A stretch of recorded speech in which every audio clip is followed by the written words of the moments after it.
안녕하십니까. 사전처럼 이용하는 민법 종문 해설 시간입니다. 구독과 좋아요 부탁드리겠습니다. 60조 보겠습니다. 이사의 대표권에 대한 제한의 대항요건이라는 타이틀이에요. 자, 우리 59조에서 이사의 대표권 각자 대표한다 그랬고요. 다만 정관에 규정한 취지에 위반할 수 없고 그 대표권 행사할 때, 그다음에 사단법인은 총회 의결에 의한다 이렇게 제한을 가할 수 있었어요. 그죠? 이렇게 정관이라든가 총회 결의로 이사의 대표권을 제한을 하게 되는데, 이 이사의 대표권이 제한이 되었을 때 두 가지, 하나는 효력 요건이 있고요. 또 하나는 대항 요건이 나와요. 자, 이사의 대표권을 제한했을 때 효력 요건은 정관 기재예요. 반면에 등기가 대항 요건이 되는 거예요. 정확하게 숙지하셔야 됩니다. 조문의 취지를 살펴볼게요. 조문이 이렇게 돼 있잖아요. 이사의 대표권에 대한 제한은 등기하지 않으면 효력이 없다가 아니라 선악불문하고 제3자에게 대항 못한다 이렇게 돼 있죠. 그러니까 이사에 대한 대표권을 제한했을 때 이 등기는 제3자에 대한 대항 요건이다 이렇게 부르는 거예요. 자, 이사의 대표권을 얼마든지 제한할 수 있어요. 정관제라든가 총회 결의로. 다만 그 제한을 정관에, 대표권 제한을 정관에 기재하지 않으면 효력이 없다 이렇게 됐죠. 그러니까 예를 들어서 이사가 법인의 채무를 부담한다. 이사가 법인의 재산을 가지고 은행에 가서 만약에 담보대출을 받는다. 이렇게 채무를 부담할 때 이사회 결의를 거치고 플러스 주무관청의 인가를 받아라. 이런 식으로 제한을 해놨어. 이사의 대표권을. 이사가 대외적으로 법인을 대표해서 법인 이름으로 돈을 빌리는, 채무를 부담하는, 보증계약을 하는 뭐 이런 계약을 할 때는 이사회 결의를 거치고 주무관청의 인가를 받아라라고 제한해놨어요. 근데 만약에 이사가 그런 제한을 위반하고 이사의 결의를 거치지 않고 주무관청의 인가도 없이 채무를 만약에 부담했다. 그러면 상대방이 있을 거 아니에요. 이 상대방에 대해서 이 채무 부담 행위가 유효냐 무효냐의 문제가 생기는 거예요. 근데 이 대표권 제한이 만약에 정관에 기재가 안 돼 있으면 제한 자체가 아예 효력이 없는 거예요. 제한 자체가. 그러니까 이사는 얼마든지 이사회 결의를 거치지 않고 인가도 없이 채무 부담 행위를 할 수 있는 거예요. 유효하게. 반면에 이사의 대표권 제한을 해놓고 정관에 기재해놨어요. 그럼 대표권 제한 자체가 효력이 있는 거예요. 그래서 만약에 그렇게 대표권 제한을 정관에 기재를 해놨는데 그 제한을 위반해서 계약을 했다. 그럼 그 계약은 무효가 되는 거예요. 무효가 되는데 다만 그 제한이 등기가 안 돼 있으면 제한됐다는 사실을 알든 모르든 제3자에게는 야, 이건 대표권 제한돼 있어. 그래서 너와의 계약은 무효야. 라고 주장을 못한다. 이런 식으로 이해하시면 되는 거예요. 그래서 이사의 대표권 제한은 둘로 나눠서 정관기재는 그 대표권 제한이 효력 요건이고 등기는 대항 요건이다. 이렇게 기억하시면 됩니다. 그 대항 요건을 규정한 게 60조입니다.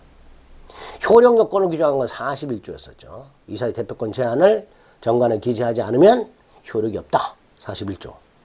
근데 정관에 기재를 했다 하더라도 대표권 제한의 효력이 있고 대표권 제한의 효력이 있으니까 그 대표권 제한을 위반을 행위는 무효가 되는데, 다만 그 대표권 제한에 등기가 안 돼 있으면 그 제3자에 대해서는 이게 무효다 이런 식으로 주장을 못한다 이렇게 되는 거죠. 조문, 이사의 대표권 제한은 예를 들어서 이사가 법인 채무를 부담할 때 이사회 결의를 거치고 주무관청에 인가를 얻어라. 근데 이게 정관에는 기재가 돼 있는데 등기가 안 돼 있다. 예를 들어 A법인은 이사가 A법인 명의로 타인 채무를 보증할 때 이사회 결의를 거친다. 자, 위에 있는 건 이제 판례고요. 이제 제가 예를 든 거예요. 이사가 A법인 명의로 타인 채무 보증 계약을 할 때, 그럼 요 사람의 채권자가 있을 거 아니에요.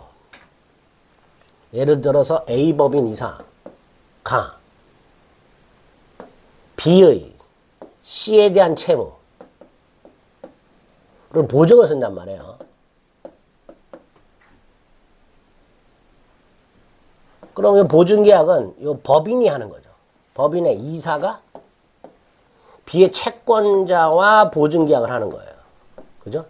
법인의 이사가 비의 채권자와 보증계약을 하는데, 근데 이사가 이 보증계약을 할 때, 이사가 A법인 명의로 보증계약을 할 때 이사의 결의를 거친다라는 제한이 있어요.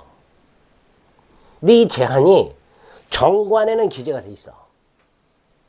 그럼 제한이 유효한 거예요. 그죠? 제한이 유효해요. 근데 이 이사가 그 제한을 위반해서 결의 없이 보증계약을 했어. 그럼 이 보증계약은 무효가 되는 거예요. 문제는 등기가 안 돼 있어. 등기가 안 돼 있으니까 이 보증계약은 무효다 라는 사실을 이 제3자에게 대항을 못하는 거예요.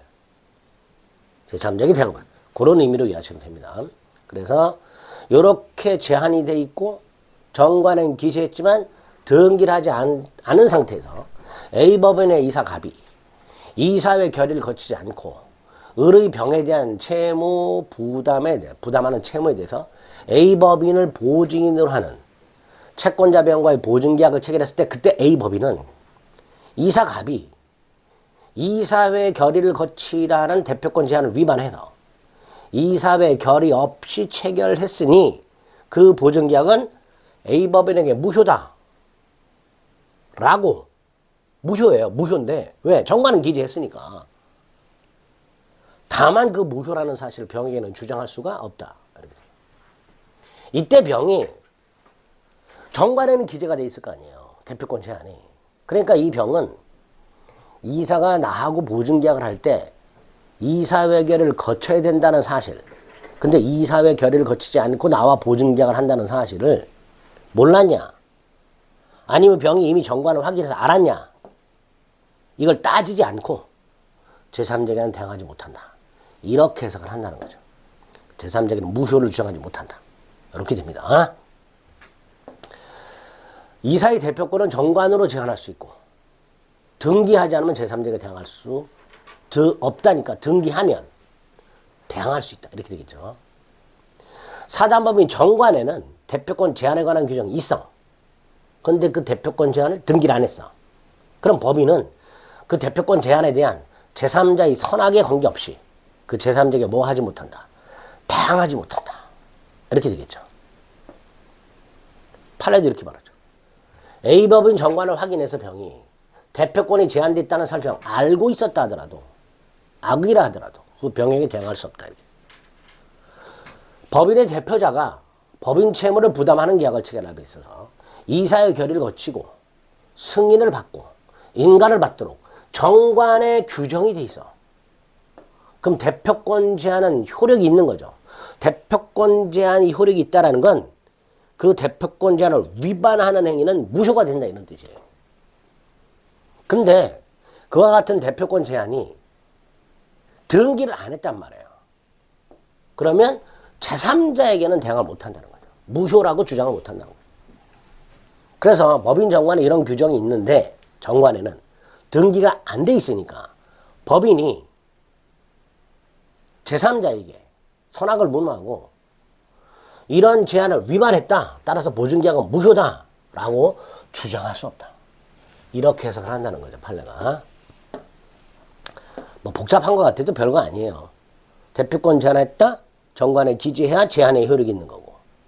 제한의 효력이 있다는 건 그걸 위반하는 대표 행위는 무효가 된다는 뜻이에요. 두 번째, 그 대표권 제한에 등기가 안 돼 있으면 무효라고 주장 못한다. 누구에게? 선악불문하고 제3자. 이렇게 되겠죠. 그죠? 사단법인 이사의 대표권 제한은 등기하지 않으면 악의 제3자에게도 대항하지 못한다. 그렇죠. 판례에 의하면. 그러니까 밑에 등기되지 않았다. 정관에 기재가 있다.